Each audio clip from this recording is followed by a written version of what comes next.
Meltdown, Part 4 of our investigation of the orgy of greed and recklessness that drove the world into financial collapse. Only now are the hard questions being asked. Only now are the key players being held to account.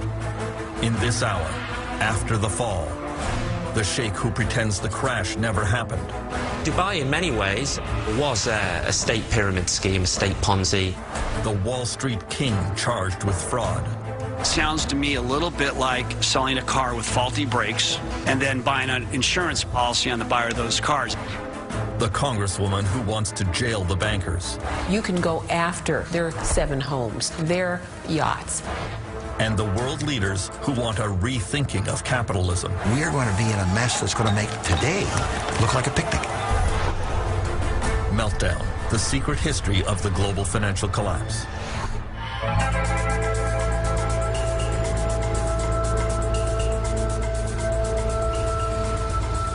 The search for the causes of the global financial meltdown has led to some evidence of fraud and corruption.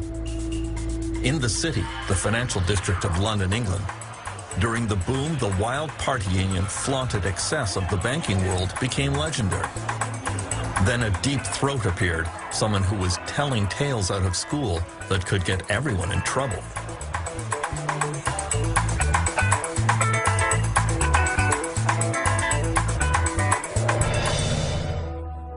City Boy was an anonymous column that appeared in a small local newspaper and soon attracted a wide following. Eventually, City Boy was revealed to be the 35-year-old extremely successful investment banker, Geraint Anderson. I would focus on false rumors, I'd focus on drugs and strip joints, sexism, racism. I would tend to focus on the less salubrious sides of the city because I wanted people to, well, I suppose those are the things that were causing me stress and grief and making me feel rather dubious about my job, and so I wanted to just relieve, go into the confessional and tell everyone about it.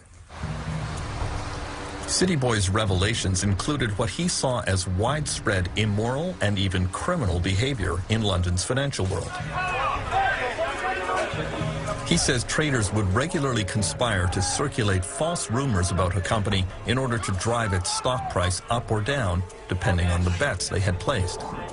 He says that every day traders were feeding each other inside information that would allow them to illegally profit from deals. And that mentality was all-pervasive. Insider trading, the spreading of false rumors, was becoming more and more prevalent.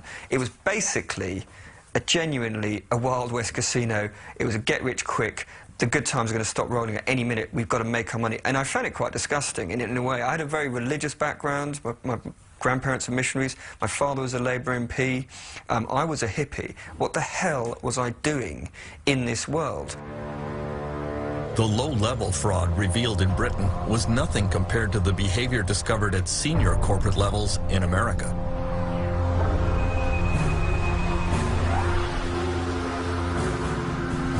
U.S. investigators, however, discovered that criminal behavior is hard to prove when it involves some of the most powerful people on Wall Street.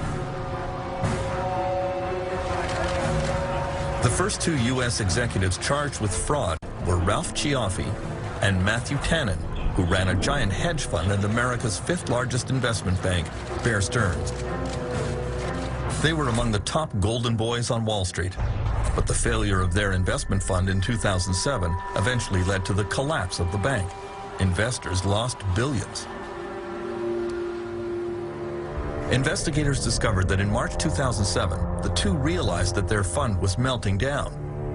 Cioffi emailed Tannen, "The worry for me is that the subprime losses will be far worse than anything people have modeled."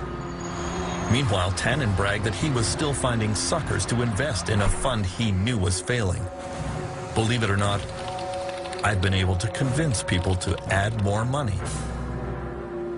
They reminded me of the emails that we saw during the tech stock bubble, where the analyst would go out and shill for some stock and then in an email tell his colleagues, this is crap. I think it's appalling that people who are making that much money and who purport to be smarter than everybody else basically turn out to be nothing more than devious snake oil salesmen. At their trial, Cioffi and Tannen hired a parade of high-powered expert witnesses to testify that their actions were not illegal. Just one of those experts, R. Glenn Hubbard, a former economic advisor to George W. Bush, was paid $100,000 for his testimony. Mr. Cioffi's not going to make any further comments now. The two were found not guilty, although they now face a raft of civil charges from the Securities and Exchange Commission. The case was seen as a shocking demonstration of the power of Wall Street money. If we have a Wall Street bank that can afford very, very clever litigators that have an awful lot of firepower behind them, they can overwhelm the Securities and Exchange Commission. They can overwhelm other government agencies. They probably will. But that doesn't mean that they were playing the game straight. That doesn't mean that they were following the intention of the law. In recent months, a lot of investigators in the United States have focused on the richest investment bank, Goldman Sachs. The meeting of the Financial Crisis Inquiry Commission will come to order. In the hearings of the Congressional Commission examining the meltdown, Chairman Phil Angelides went after Goldman CEO Lloyd Blankfein for betting against his own customers in the market for complicated financial products. Do you believe that was a proper legal ethical practice? The short answer is, this is the practice of a market maker, and I would like to explain this. Blankfein claimed that his bank was just putting together deals, matching buyers who believed house prices were going up with sellers who believed house prices would go down. He argued it was completely normal for Goldman to take one side of that bet, or lend money to the buyer or the seller. We provide the necessary liquidity as market makers to help ensure that buyers and sellers can complete their transactions and securities markets can function efficiently. Goldman Sachs was not merely matching buyers to sellers. They were actively creating products for sale into the marketplace with the Goldman Sachs imprimatur behind it. And I believe that carries with it responsibility.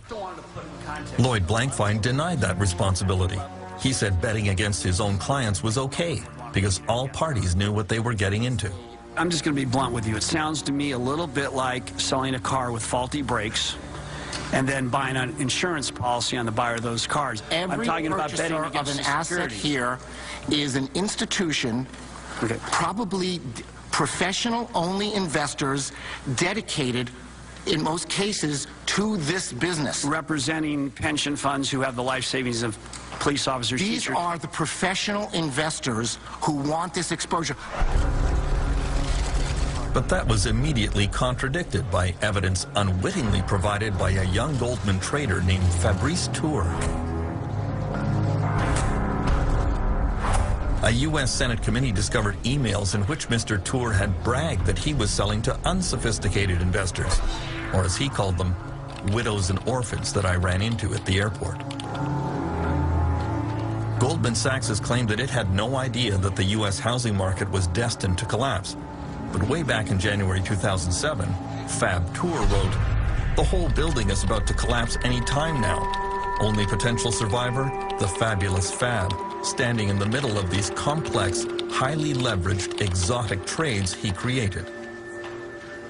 Fabrice Tour and Goldman Sachs were charged with fraud by the U.S. Securities and Exchange Commission. I deny categorically the SEC's allegations, and I will defend myself in court against this false claim. Got it? 105? Yes, Mr. Chairman. Senate Investigations Committee Chairman Carl Levin went after Tour's superiors at Goldman Sachs, reading other emails which indicated they knew they were selling faulty products to their own clients. June 22 is the date of this email. Boy, that Timberwolf was one shitty deal. How much of that shitty deal did you sell to your clients after June 22, 2007?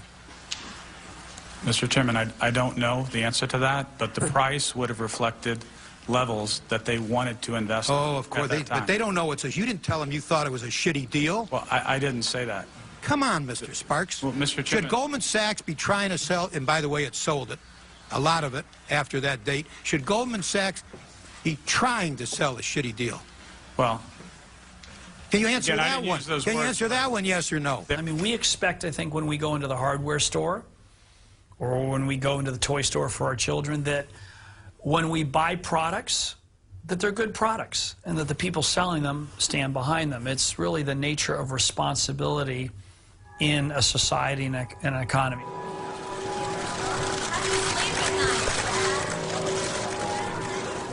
Goldman Sachs eventually settled its fraud case by paying an unprecedented $550 million fine.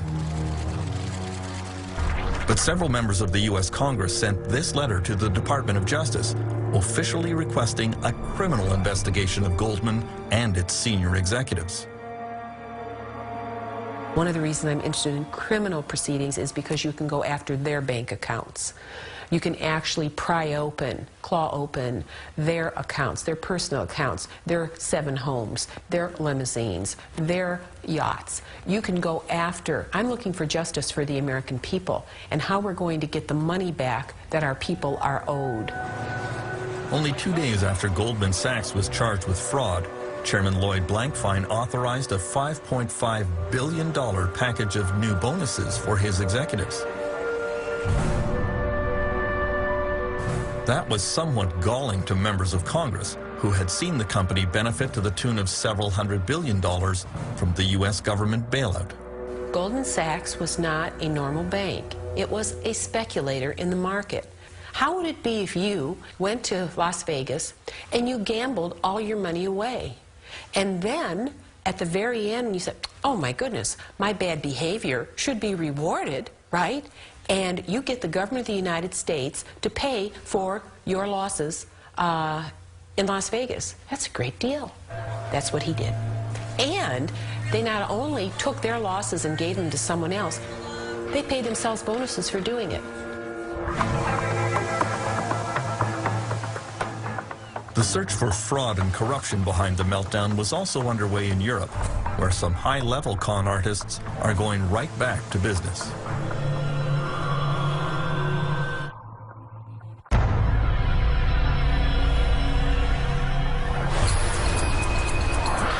In the boom years, Spain was widely referred to as the miracle of Europe.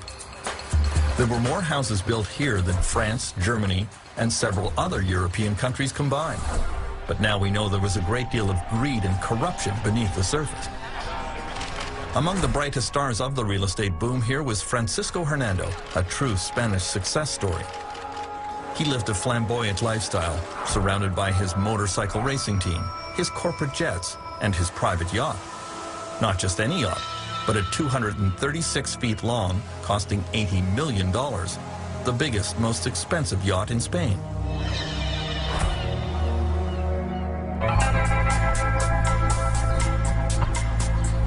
In 2004, Francisco Hernando built what was supposed to be his crowning glory near the town of Cesena, 1 hour south of Madrid, a giant condominium development the size of a small city.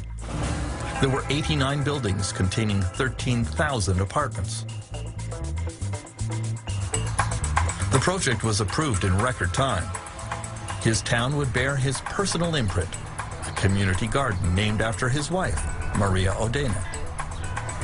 And near the entrance, a 20-foot statue of his parents.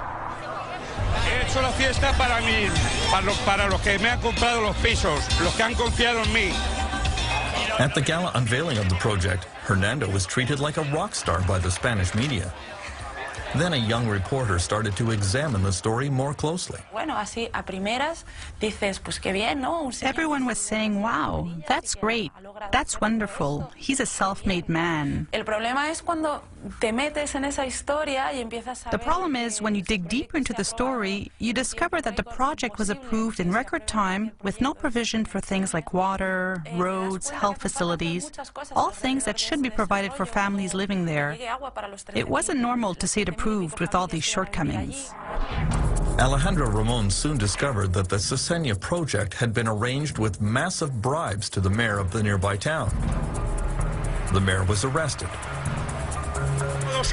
Journalists investigating Francisco Hernando's previous projects found a similar trail of corruption and bribery. He did not welcome this new brand of media attention. Today, Hernando's showcase development of Cesena is a ghost town. Without all the proper hookups for water and sewage, very few people could actually move in. There is just one empty building after another, connected by deserted streets. Because of the meltdown, the market for condominiums has collapsed. Francisco Hernando has evaded prosecution because Spanish police have not yet been able to prove that he was the source of all the bribes. In a fit of pique, he announced that he's taking his business out of Spain and moving to Equatorial Guinea, where he is already involved in another scandal. We've seen this guy do the same thing over and over now in different countries. I don't know if this guy knows how to do it any other way. Maybe that's just how he does things. Over the last 2 years, criminal investigations in Spain have resulted in dozens of arrests. In the city of Marbella, almost the entire town council stands accused of accepting bribes from real estate developers. Because of the meltdown, 2/3 of Spanish municipalities are now facing bankruptcy. The crash has been even more spectacular in a bigger real estate boomtown.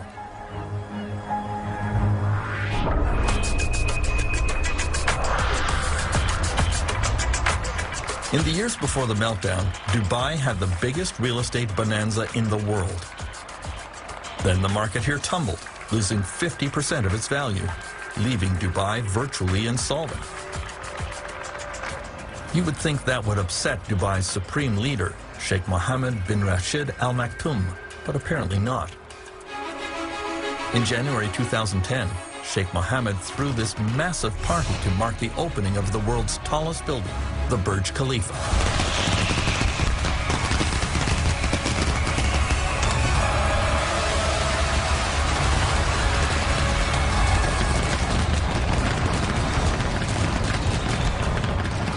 Sheikh Mohammed calls himself Dubai's CEO. He always claimed that he ran his government according to strict business principles, but now many are quietly questioning his judgment and his leadership. Well, I think when you portray yourself as the CEO of Dubai Inc., if a company goes bust and disgraces itself and leaves a lot of people indebted, normally, in order any restructuring, the CEO has to be replaced. The problem in a traditional monarchy or an autocracy in this case is that the CEO remains.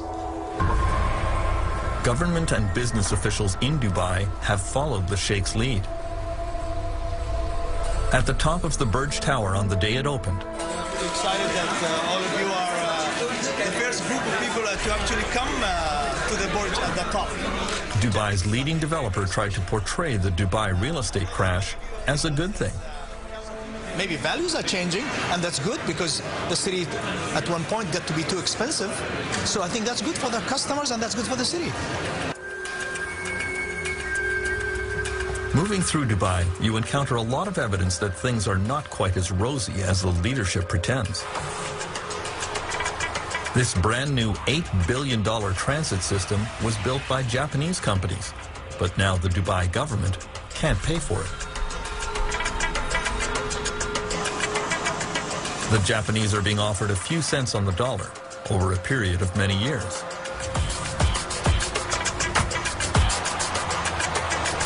Before the crash, Dubai was home to the world's greatest collection of building cranes. But now the construction sites have ground to a virtual halt. Many of these real estate developments have been spurred on by speculators who never intended to occupy the units, only to flip them for a profit. The government here did everything to encourage the scheme. To many critics, that was fraud. Dubai, in many ways, not to be too uncharitable, was a state pyramid scheme, a state Ponzi. It relied on more people coming in to buy the properties or even the deposits of people who'd been there a little bit earlier than them, and it had to keep on going. The crash when it happened in Dubai was like a game of musical chairs coming to an end. The fools who were left with these half-finished properties, or in some cases patches of sand, were unable to sell on the premium because they were worthless by this stage. In the ultimate denial of reality, Dubai is moving right into its next real estate mega project called The World. It is a series of islands off the coast, roughly in the shape of a world map. Developers are supposed to buy the islands and build their own tourist facilities on them. Austrian Joseph Kleindienst has bought the islands of Central Europe. The first island to be developed will be Germany. Joseph believes passionately in this project. His dream here includes hotels and condominiums to be used year-round by German tourists. Why would those tourists come here when the temperature in Dubai reaches 40 degrees Celsius, which it does for months at a time? Easy. Joseph says he's going to air condition entire streets. The R&D Institute from Germany, the Fraunhofer Institute, came up with an excellent idea to help during this time. We will build a 1.6 kilometer long boulevard, climate controlled, so that people can walk outside 12 months a year and enjoy the climate controlled boulevard. Joseph's optimism seems hard to justify. The parent company of the World Project has announced that it cannot pay its debts to its many creditors. The international skepticism about Dubai is only growing, especially because the government here has been very secretive and even disingenuous about the state of its finances. Dubai's proposed island paradise with air-conditioned streets may be a harder sell than they imagine. I believe there were even plans to have refrigerated beaches in Dubai at one point, and I'm not sure in the post-credit crunch world that the smart money would be going to Dubai in quite that way anymore. Transparency, due diligence and sustainability will be the watchwords of the next decade, and Dubai fails on all counts. I wouldn't feel particularly confident if I'd invested dozens of millions of dollars in purchasing these patches of sand.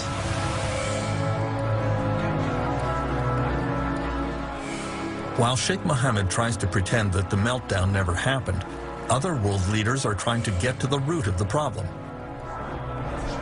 There have been some very tough questions, including one from an unexpected source.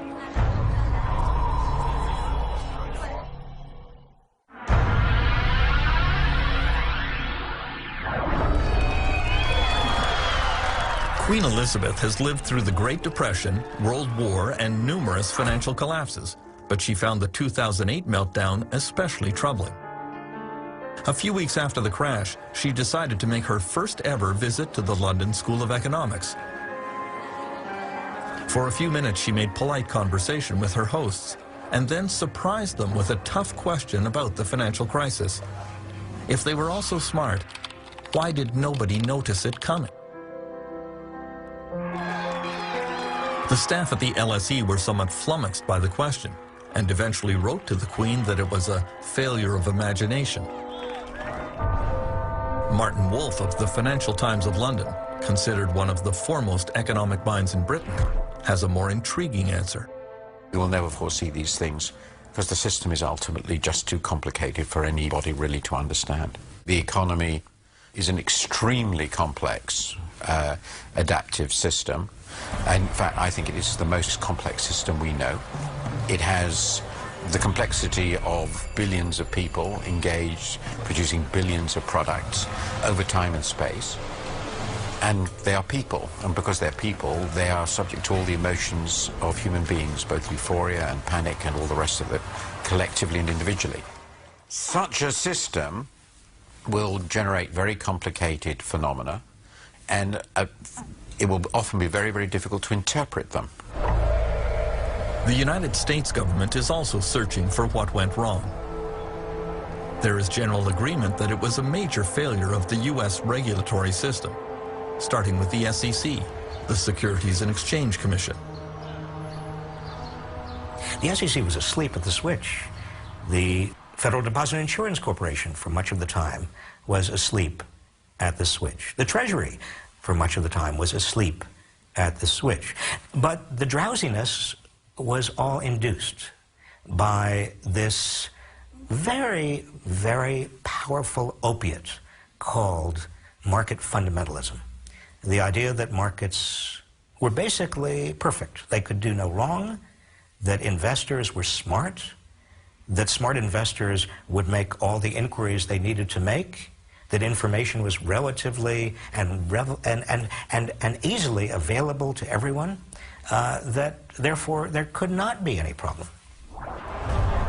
In Britain, the government regulator is the Financial Services Authority, which didn't do much better. They seemed easily foiled by legions of avaricious young smart alecks. Basically, the attitude to politicians and regulators is hands off, we'll do our own thing, and of course what we're trying to say there is let us abuse a system that is open to abuse so we can make vast amounts of money, and please don't hassle us. The interesting thing is that when the good times are rolling, we say, hands off, don't regulate us, stop having any involvement with us.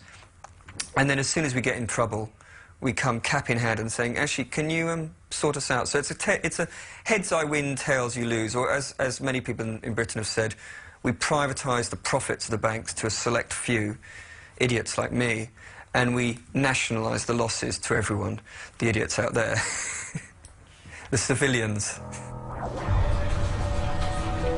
French Finance Minister Christine Lagarde is playing a key role in the search for effective new financial regulations. You hear privately from businessmen a lot. Governments can pass any regulation they want. We will always be able to outsmart governments and politicians in particular. Thieves and cops. Oui, c'est ça. C'est le gendarme et le voleur. C'est dans la nature humaine que d'essayer de contourner les obstacles. Quand on est un petit enfant et qu'on vous donne un interdit, vous essayez de voir comment vous pouvez passer à travers. Là, c'est la même chose. Le gouvernement fixe des règles et le monde des affaires se dit, bon, voilà les règles, voilà, il faudrait que je paye beaucoup de conseillers, de fiscalistes, d'avocats, de management en consultant, etc. Pour contourner les obstacles. Il faut constamment être en outsmarting each other. Donc il faut constamment anticiper la manière dont l'autre va essayer de contourner la règle pour améliorer la règle. Donc on est en travail permanent. In the United States, the quest for new financial regulations has been swayed by the deep pockets of Wall Street bankers.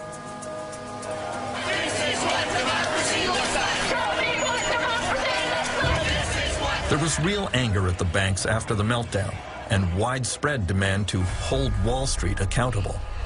We know the financial industry is spending $1.4 million a day right here on K Street to kill legislation up on Capitol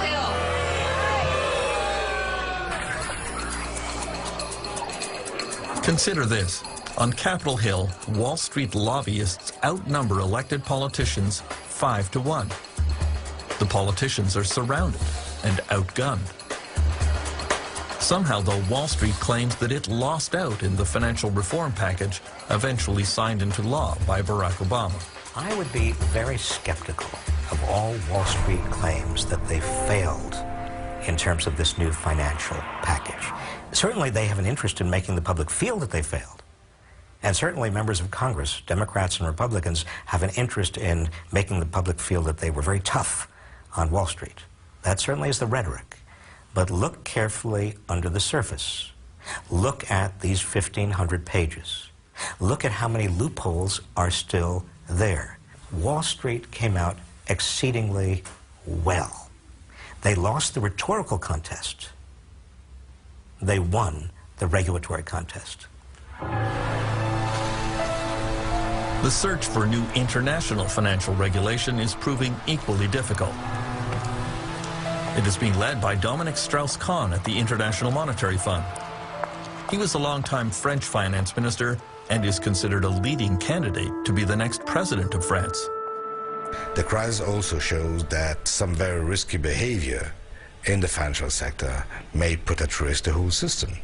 And of course, it's in the nature of the banking system to take risks. That's why we have a banking system. That's fine. But there's a limit to the kind of risk that you may take, and if you make a profit, it's an individual profit, and if you have a losses, it's a collective loss. So putting in place different kind of regulation that avoid or that limit this appetite for risk is also part of what has to be done. And if we don't do anything of this, then of course it means that we didn't learn anything from the crisis, and I can't imagine it will be the right attitude. The failure to agree on new international financial rules will allow big banks to play one country off another to see where they can find the most lax regulation. Many believe the competition between New York and London to be the financial capital of the world was a major contributing factor to the 2008 meltdown.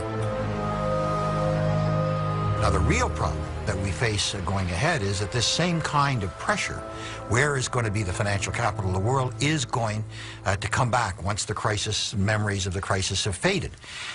Certainly Frankfurt and Paris are going to be back into the race, but so are Tokyo, so is Singapore, and so is Shanghai, and so is Hong Kong. And what I think may well happen at some point is if Shanghai and Hong Kong combine, then you are really going to see a race to where's going to be the financial capital. And unless we have some kind of global oversight, it is going to be regulatory arbitrage. It is going to be a race to the bottom. Most of the G20 countries. Dominic Strauss-Kahn believes that a repeat of the 2008 global financial collapse is inevitable. I won't say it can happen again. It will happen again. When? I don't know. 2 years, 5 years, 10 years, 20 years. But there's no reason to believe that we have the silver bullet that make it possible to avoid any kind of crisis in the global economy. The question is to try to, first, prevent, avoid as much as possible, and when we're unable to avoid the crisis, to have tools to mitigate the effect of the crisis. While politicians argued over regulations which might prevent the next global crisis, along came an explosion which made everyone think it was already here.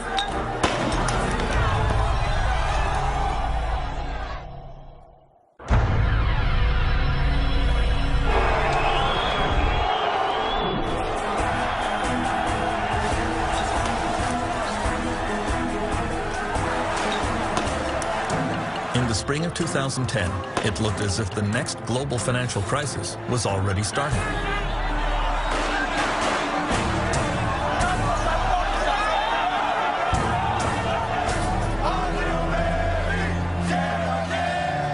The government of Greece had sunk dangerously into debt and would no longer be able to pay its creditors. Demonstrations filled the streets of Athens as millions lost pay and benefits. Είναι δυσίωνο. Παιδιά, δεν τα βλέπω καλά τα πράγματα και μάλλον είμαστε έτοιμοι για άλλη και άλλα μέρη. Αυτό. Είναι πολύ δύσκολο, πάρα πολύ δύσκολο. Φοβάμαι ότι θα έρθουν πολύ χειρότερες μέρες, πολύ πιο δύσκολες μέρες. Τίποτα, την πτώχευση. Νομίζω ότι είναι αναπόφευκτο. Επειδή έχω μια επαφή με οικονομικά θέματα, θεωρώ ότι δεν υπάρχει τίποτα άλλο πέρα από αυτό, δυστυχώς. Many international investors believed that if Greece fell, other countries such as Portugal, Spain, Italy, and Ireland would not be far behind. All those countries found it very hard to borrow money. Why should I lend any money to you unless I trust that you're going to pay me back? And if you show that you are not reliable, I'm not going to trust you, or I'm going to demand huge interest rates in terms of making my next loan to you. Sovereigns are no different from banks, no different from individuals. So we've got to restore trust. Trust was supposed to be restored in Greece and other weak European countries with a $1 trillion bailout funded by the strongest European powers and the International Monetary Fund. Dominic Strauss-Kahn worries that the bailout is only a temporary solution to Europe's problems. The problem of Europe is a bigger problem than the Greek crisis. The problem of Europe is a problem of low growth. The problem of Europe is the fact that there's almost no increase in productivity, and that this huge set of countries accounting for close to 1/3 of the global GDP is just unable to, in the recovery, to take advantage of the recovery. So far, the recovery in most parts of the world has been funded by massive government spending. This was the way to quickly create jobs in everything from construction to engineering, and thus alleviate the unemployment crisis. Now, a lot of people would say you're just putting off the pain for a later date, and indeed we are. What we're doing is those governments are taking on debt to do that, and it's our children and grandchildren who presumably will eventually have to repay that debt in order to finance our little rescue today, which might not work and might only put things, put a day of reckoning off for another couple of years. For some leaders, such as Nicolas Sarkozy of France, the global financial crisis has been a profound shock that radically transformed their view of the world. Sarkozy has always been seen as a right-wing free enterpriser, very much pro-capitalist and pro-American. Then France was rocked by plant closures and labor upheavals. Some workers even kidnapped their bosses and turned to other forms of violence. Il nous faut trouver. In September 2008, Sarkozy gave a speech that astonished his audience. Le laisser-faire, c'est fini. Le marché tout-puissant qui a toujours raison, c'est fini. Je vous l'ai dit, je crois qu'on a tous changé au travers de cette crise. Et en même temps que la bulle immobilière et que la bulle financière s'est dégonflée, ça nous a tous permis de faire un peu un examen de conscience de la création de valeur, de la répartition des ressources, de l'allocation des richesses, de la stratégie des pays les uns à l'égard des autres, de la mesure du bien-être. Je crois que sur tous ces points-là, nous avons tous évolué, le président de la République aussi. Ce sont des principes simples sur lesquels je ne céderai pas. President Sarkozy has asked some of the world's leading economists to come up with new ways of measuring growth and prosperity, to give greater consideration to the environment and quality of life. He wants a rethinking of capitalism. What gets measured gets done. Si vous n'êtes pas capable de mesurer quelque chose, vous ne faites rien, vous n'améliorez rien, puisque vous ne savez pas par rapport à quoi vous vous basez.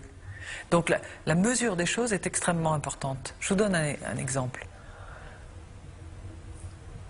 Si vous pensez que l'eau n'a aucun prix, vous laissez couler tous vos robinets, ça n'a pas de prix. Et pourtant, ça a un coût. Vous consommez de l'eau. Donc il faut, pour chaque chose, pouvoir fournir une valeur, pouvoir fixer un prix. While many Western nations are rethinking capitalism, China is embracing it with a fervor that could prove dangerous.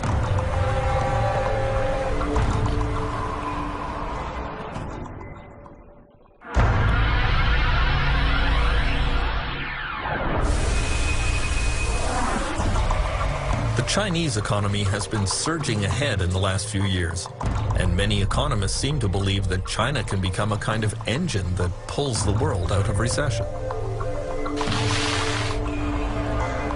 Chinese consumers are becoming richer, and there is hope that their increased spending will kickstart the global economy.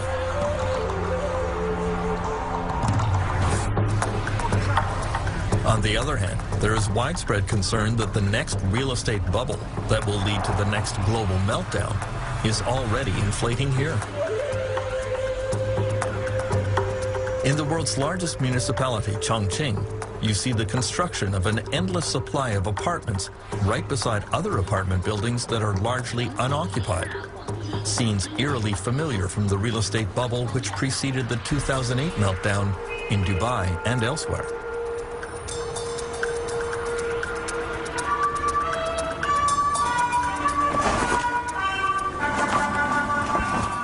The Chinese Communist Party, however, tends to conceal any unpleasant facts about the economy here. The Professor Michael Pettis teaches in the business school at Beijing University. He says China watchers have to resort to odd measures to try to get at the truth about the real estate bubble. A friend of mine in Shanghai came up with a very interesting indirect way of measuring inventory in Shanghai. You know, a couple months ago we had an eclipse of the sun at 10 o'clock in the morning in China time, and it was a total eclipse in Shanghai. So his reasoning was at 10 o'clock in the morning you're supposed to be at work, so all the office lights should be on. And he just rode around the city checking out the office lights. And he said that it's not a very scientific measure, but it led him to feel that there was an awful lot of empty office space. Now there has been a more scientific study in which electricity consumption was closely measured in new office buildings and condominiums. The study confirms an enormous glut of unused office space and estimates that there are 65 million empty apartments in China, all evidence of a very dangerous real estate bubble. In the next few years, China and India are expected to take over some of the top spots among the world's leading economies, which only increases the worry about financial meltdowns starting there. If we're affected by a slowdown in the United States, if we're affected by a slowdown in Europe, what's going to happen when the two economies, 2.5 billion people, China and India, when there's a slowdown there? What's going to happen when a hedge fund fails in India? What's going to happen when there's a mortgage meltdown in China? The effect on the rest of us is going to be enormous. And the time to deal with those kinds of issues is now, before, in fact, it happens. Because if we don't ensure that Chinese banks are transparent, if we don't ensure that the Indian financial industry has a set of regulations that at least live to a minimal world standard, then we're going to be in a mess that's going to make today look like a picnic.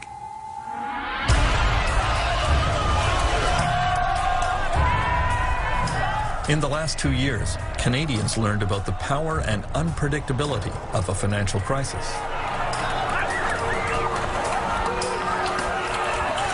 Canada has had only a small taste of the wrenching protests and disruption that became the hallmark of the financial collapse around the world. This was the first truly global economic meltdown, where the interconnectedness of the world economy exploded in ways that very few bankers and economists had foreseen. And very few politicians knew how to deal with. History has taught world leaders that major economic crises like the Great Depression go on for years.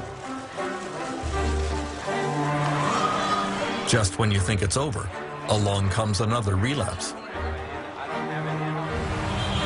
Even though the causes of the 2008 meltdown are now clear, there is no magic formula to stop it from happening again. The world has to start planning for the next crisis, even as we recognize that this one is not over yet.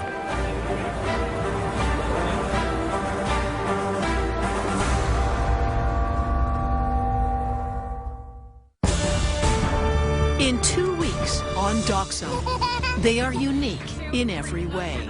Conjoined sisters in BC have challenged the medical world and society at large. Everybody's going to see them as freaks. They're special little girls and we love them. Incredibly, they seem to share each other's senses. They can definitely see and feel what each other's doing. Fascinating is an understatement. Twins who share a brain. Next time on DocZone.